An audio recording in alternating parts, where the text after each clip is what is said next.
18 মাস committee ছিল না। আমাদের ভাবনা যে 18 মাসে আপনারা দেখছেন একটা বড় একটা নির্বাচন কিন্তু আমরা পার করে আসছি। এই অবস্থাতে আমাদের নির্বাচনটা করতে হয়েছে। তো সাংগঠনিকভাবে কিছুটা বিক্ষিপ্ত ছিল, কিন্তু বর্তমানে যে নতুন জেলা কমিটি আসায় নেতাকর্মীদের মাঝে একটা উচ্ছ্বাস তৈরি হয়েছে, দেখতেই তো পাচ্ছেন চারিদিকে। পাশাপাশি আমাদের একটা শৃঙ্খলা চলে আসছে, সাথে রাতারাতি যেন একটা শৃঙ্খলার ভিতরে জেলা ছাত্ররা আবদ্ধ হয়ে গেছে।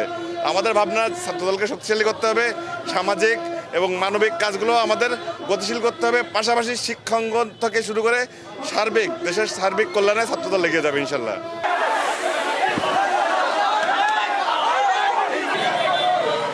18 মাস পরে বাংলাদেশ জাতীয়তাবাদী ছাত্রদল সাতক্ষীরা জেলা শাখার নবগঠিত কমিটি গঠন হয়েছে। আমরা সকলেই প্রচুর আনন্দিত।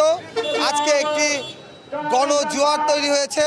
এই আনন্দকে সবাই উদযাপনের জন্য আমরা বিগত দিনে সবাই সুসংগঠিত হয়ে হাসিনা বিরোধী আন্দোলন করেছি।